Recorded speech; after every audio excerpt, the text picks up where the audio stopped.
Dear students, Assalamu alaikum. In this lecture video, we are going to discuss ionization techniques in mass spectrometry. Ionization techniques are a very important step, and the mass spectrometry or mass spectrum of our compounds depend mainly on ionization pattern of our compound. So, the spectrum depends on type of ionization technique. The two parameters which are important and they are dependent on ionization techniques are number of peaks and intensity of the peaks. So both of these factors depends on ionization technique, and in different technique we will have different number of peaks and intensity of peaks for the same compound. So we prefer a technique in which we are interested according to our sample, like liquid, gas or solid. So we are also going to discuss here that for what sample we use what kind of techniques. If the fragmentation is greater, then the intensity of molecular ion peak will be reduced. So this is also an important aspect, that either we are going to make more fragments of our compound or less fragments. So on the basis of this, we have two types of ionization techniques: hard ionization techniques and soft ionization techniques. For hard for hard ionization technique, high energy is required and more fragmentation occurs for our molecule or compound, and the hard ionization technique includes electron ionization.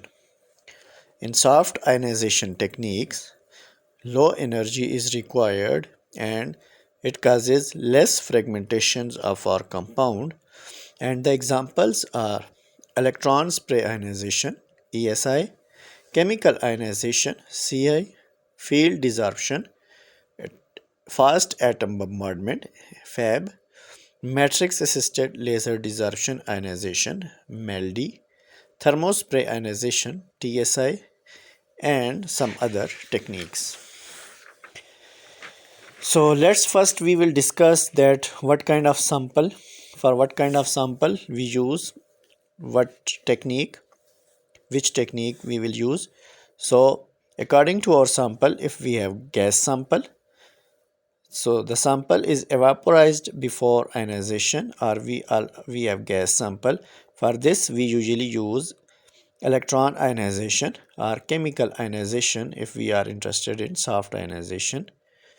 The second method is desorption method, in which we usually use solid sample or liquid sample. So directly the sample is converted into gaseous ions. The techniques for ionization are field desorption, fast atom bombardment, and MALDI.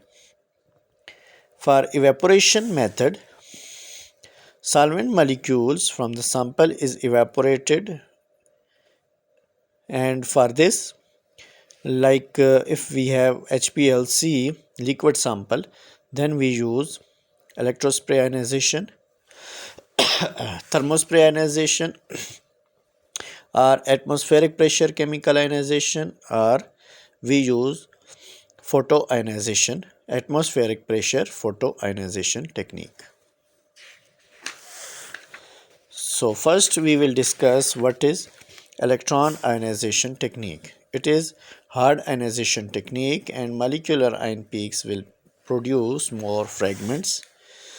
So here in electron ionization, we usually use gaseous sample.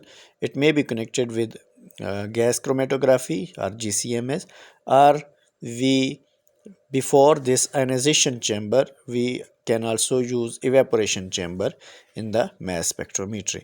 So here we are going to start with the ionization chamber, because we are directly going to introduce gas sample from the slit 1.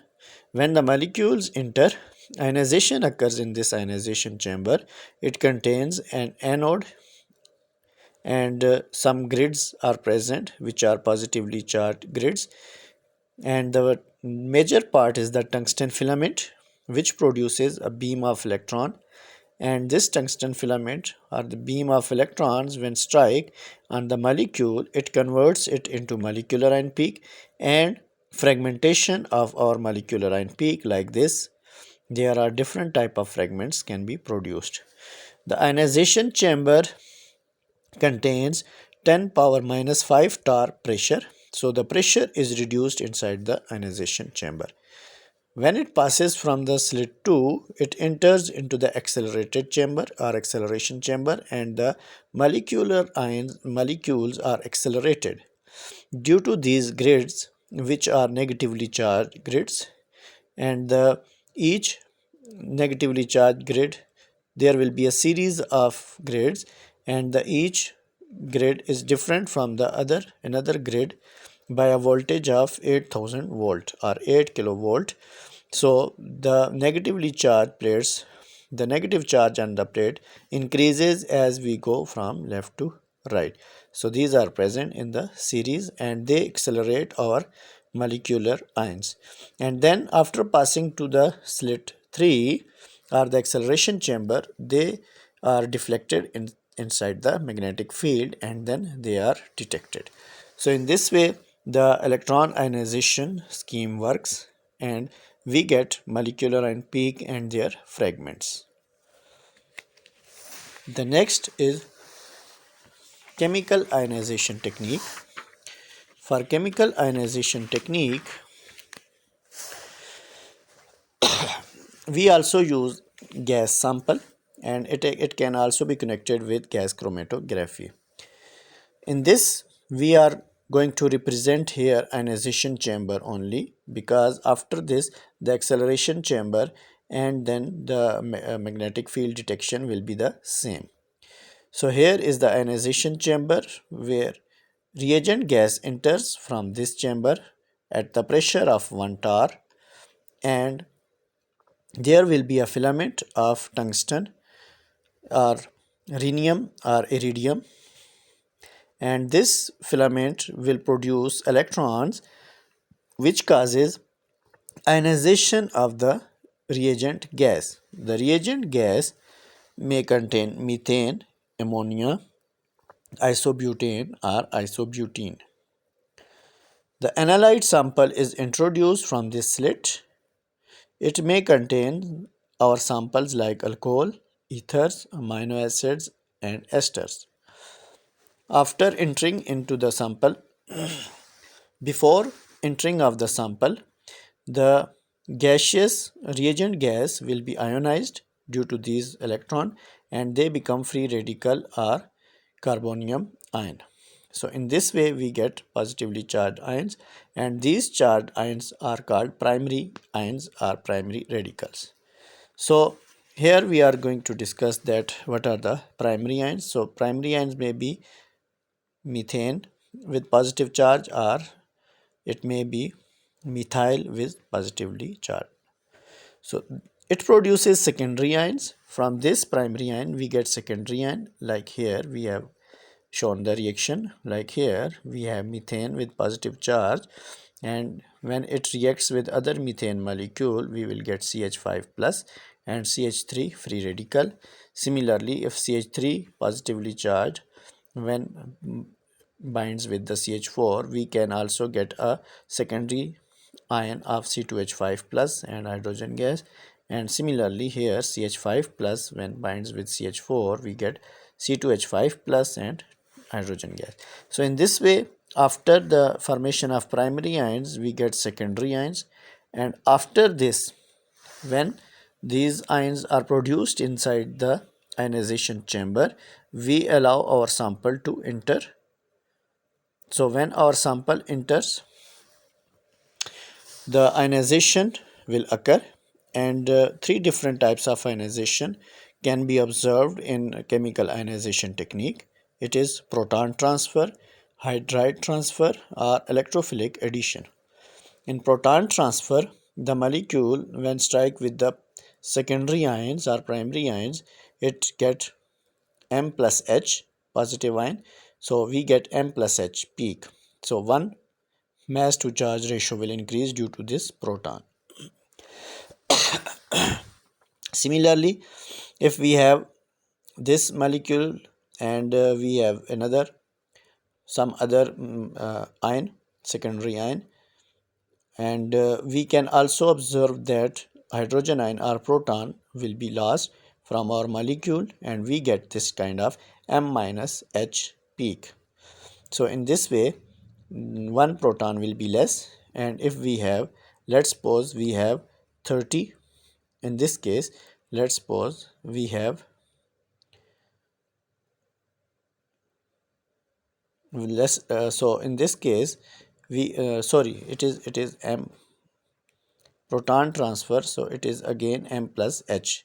So here we are going to show bond, so it represents bond, and we get 30 plus 1 is equal to 31, so one proton will be increased in this way. So in case of hydride transfer, if we have a molecule and we have secondary ion, we may lose proton. So in this case, we get loss of proton. So here we have written M minus 1. M minus 1 mean M minus H. So here I am going to represent that M minus H or M minus 1. So in this case, we get molecular ion peak with 29. If we have, let's suppose we have 30 plus 1, 31, but in this case if we have mass to charge ratio of 30, then 30 minus 1 we get 29. So here we have shown that 30 minus 1, 29. So in this case these ions will produce minus 1, that is loss of hydrogen. The third is the electrophilic addition. In this case, the primary or secondary ion will get attached to our molecule. Like here we have a molecule and it get attached and we get MCH3 plus positive. So in this way, this methyl group will be added to this molecule. It may be methyl, ethyl or propyl, so on. So in this case, if we have a mass of 30, then it will be get 30 plus 15 is equal to 45. Then we will get a peak of 45. So it will be M plus CH3. So M with added with methyl group, and also we can observe that ethyl or other group can be added from the primary or secondary ion. Next is electrospray ionization technique.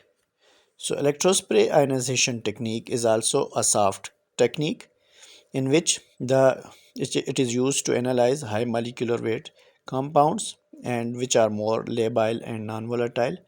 It is usually coupled with chromatographic technique like HPLC. Liquid sample is evaporated and ionized simultaneously, which is called as evaporative ionization. The sample may be lipids, proteins, peptides, oligosaccharides, or synthetic polymers. So here we have shown only ionization chamber for electrospray ionization. So in this case, we have sample plus solvent which is in liquid form.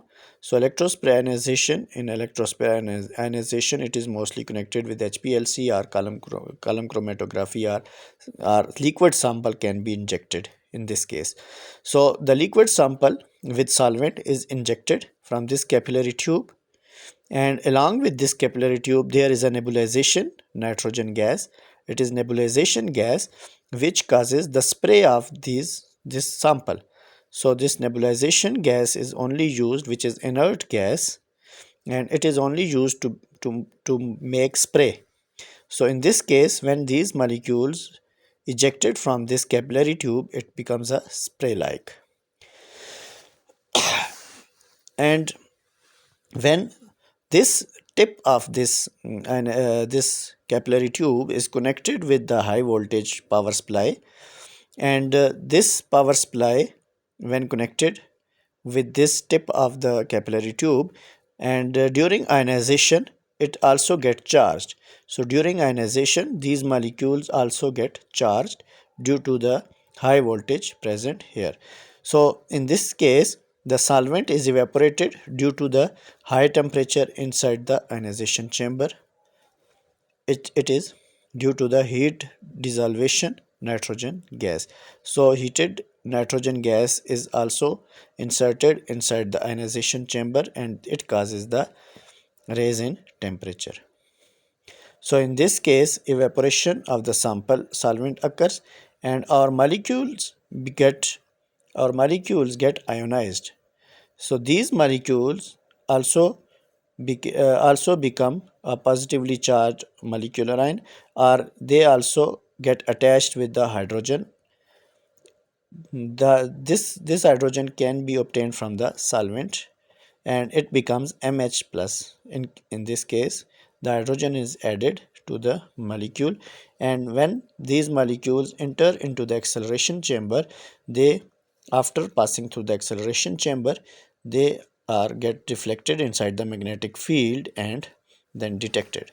So here we have only shown the ionization chamber, and this ionization chamber contains nitrogen gas which is heated, and the spray is produced from the sample and solvent because of this nebulizer gas which is nitrogen gas, and the ionization and evaporation simultaneously occurs from here.